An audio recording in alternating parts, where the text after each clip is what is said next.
Olá, povo lindo de Deus, povo adquirido, povo que vive na graça de Deus, povo abençoado por Deus. Eu vou trazer uma série de estudos aqui que, para os que pertencem às igrejas evangélicas, que estão espalhados por aí, né? E que muitos assistem meus vídeos, eu quero dizer para vocês, meus amados, que vocês vão levar sustos. Mas eu queria pedir a vocês que não abandonassem o estudo porque levou susto. Deem para vocês mesmos, deem para suas mentes a oportunidade de ouvir uma outra revelação. O que vocês sabem sobre esse assunto que eu vou trazer, você ouviu desde criança, eu ouvi também, você ouviu desde que chegou na igreja, nossos pais ouviram, os pastores ouviram. São coisas que você ouviu de homens, mas você nunca teve a oportunidade de pesquisar, de entender realmente a outra forma, de se olhar de outro jeito. Pegue esse compromisso comigo, de levar um susto atrás do outro, mas continuar firme nesse estudo. Oh, que estudo é esse, né? Quanto suspense que eu estou fazendo. Mas é assim mesmo, esse estudo traz suspense. Esse estudo é sobre escatologia. O que é escatologia, Maria? Eu não sou evangélica, eu não pertenço a nenhuma igreja evangélica, eu nunca ouvi esse nome. Escatologia é o estudo das coisas que, para os evangélicos, vão acontecer no final do mundo, quando o mundo se acabar, quando Cristo voltar. Nós vamos chamar esse estudo, então, de escatologia consumada, porque nós cremos que nada disso vai acontecer, que Cristo não volta nessa terra, que não vai ter escatologia futurística, mas que a escatologia já aconteceu. E nós vamos ver Jesus falando disso. Veja bem, os evangélicos esperam o final do mundo, volta de Cristo, escatologia, sempre dizendo assim, Cristo breve volta, Cristo está voltando. Olha, nós estamos no final dos tempos, mas eu ouço isso desde pequenininha, e olha, queridos, que eu já sou bem velhinha, hein? Olha que eu sou bem velhinha. E eu ouço isso desde que eu me entendo por gente, meu pai já falava nisso, meus avós. Então, que breve é esse? Que breve é esse que Cristo breve volta? Os hinos da harpa, do cantor cristão, é Cristo breve volta. Então, que breve longo é esse? Vamos estudar um pouquinho sobre isso? Eu vou fazer vários videozinhos sobre isso, para não ficar vídeos muito longos. Eu espero que vocês acompanhem, todos eles. Então, eles usam essa frase, Jesus está voltando. Mas Jesus está voltando desde quando? E quando vai ser isso? Esse breve está cada vez mais distante dos crentes. Esse breve nunca acontece. Usam a frase, estamos no final do tempo. Mas esse tempo nunca chega ao final? Já estamos no século XX? O que é isso, gente? Como pode uma coisa dessa acontecer? Difícil de entender, não é? E aí, o que eles não estão sabendo explicar, aí volta aquela palavra que eu falei em 2 vídeos. Dizem que é mistério do Apocalipse. É a desculpa que eles usam para não explicar o que não sabem explicar, porque querem seguir a Bíblia de forma literal. Nós temos que ser fiéis ao texto bíblico. Fiéis ao texto bíblico. Essa fidelidade nós não podemos perder. Mas tem muita linguagem apocalíptica, é chamado linguagem apocalíptica, que os judeus usavam em tempo de guerra. Essa linguagem apocalíptica não está só no Apocalipse, que recebeu esse nome por causa da linguagem apocalíptica, que é linguagem de figura, é linguagem figurada. E não está só no Apocalipse essa linguagem, está no livro de Daniel. Daniel também tem um capítulo escatológico. E está no livro de Ezequiel. Jeremias tem bastante, Zacarias. Então, vejam como os crentes gostam de pegar aqueles textos de Ezequiel e trazer para os dias de hoje. São linguagens apocalípticas, linguagem de figura. Os judeus entendiam muito bem do que se tratava. Aliás, a Bíblia foi escrita para judeus. Foi escrita por judeus e para judeus. Nós temos que pegar da Bíblia os conceitos divinos que traz naqueles textos, mas não pegar literalmente. Nós temos que estudar Paulo, o Evangelho de Paulo. Então, vamos ver, eu vou dar um baita susto nos crentes, né? Que esperam essa escatologia se cumprir. Não vai se cumprir, meu mano. Não vai se cumprir, ela já se cumpriu. Mas eu vou despertar a curiosidade dos que não pertencem a nenhuma igreja evangélica. Aliás, esses são maravilhosos. A mente limpa, a mente não está ainda formatada, a mente não está contaminada por ensinamentos errôneos. Então a mente está limpa, são pobres de espírito, prontos para aprender. Quero trabalhar com vocês e quero trabalhar com todos os evangélicos que têm também a mente aberta para aprender sobre a Bíblia e não sobre o que eles querem. Eu vou alegrar o coração desses, dos que vivem na graça, dos que vivem na graça. E eu vou dar as seguintes informações para vocês.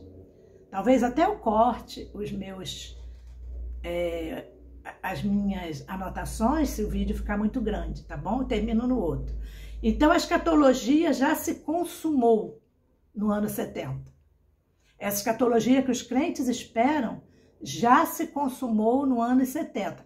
Guardem isso e depois eu vou explicando cada ponto. Eu pedi que vocês colocassem nos comentários algumas coisas da Bíblia que vocês gostariam que eu falasse. Ninguém colocou até agora, eu pensei, vou trazer o Apocalipse, vou trazer o final dos tempos, porque é um dos assuntos mais controversos das Escrituras para os crentes. Para os crentes, para os que vivem na graça, não. E para os que não são evangélicos, não. Para você, meu querido e minha querida, que não é membro de nenhuma igreja evangélica, você não vai ter surpresa nenhuma. Você vai se deliciar com as informações. Então, a primeira informação, o primeiro susto que você vai levar, a escatologia já se cumpriu no ano 70, depois de Cristo. Jesus Cristo não volta mais em corpo a esta terra. Jesus agora é espírito. Ele não vai encarnar de novo. Ele trata conosco em espírito. A segunda informação para vocês. A grande tribulação que os crentes tanto falam, que os pastores amedrontam, olha, se você está em pecado, você vai passar pela grande tribulação. Querido, não haverá grande tribulação. Já aconteceu no ano 70. Aconteceu mais ou menos do ano 66 ao ano 70, essa grande tribulação. O Apocalipse já se cumpriu. Esqueçam esse livro do Apocalipse. Ele só tem de valor para nós alguns conceitos, mas as informações dele, as profecias dele, todas já foram cumpridas. Então assistam, meus queridos, cada aula e se deem essa oportunidade de você estudar um outro lado. E ore pedindo revelação do Espírito Santo para vocês. Lembra no vídeo passado? Aquele que sonda as profundezas de Deus. É o que nos revela. Peça a Ele. Peça a Ele que revele a vocês as aulas que vocês estão tendo. Eu entendo que é muito difícil para vocês. Entendo mesmo que é muito difícil. Assim como eu, vocês sempre ouviram diferente. Uma escatologia futurística, que Jesus disse, eis que breve venho, e os crentes pregam que é não sei quando, um futuro que ninguém entende. Que breve é esse de 20 séculos, meu querido?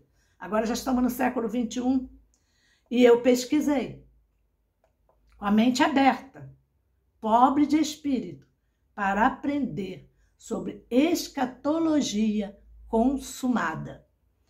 Nós precisamos entender que, vejam bem, em Mateus 24, nós temos o sermão escatológico de Jesus.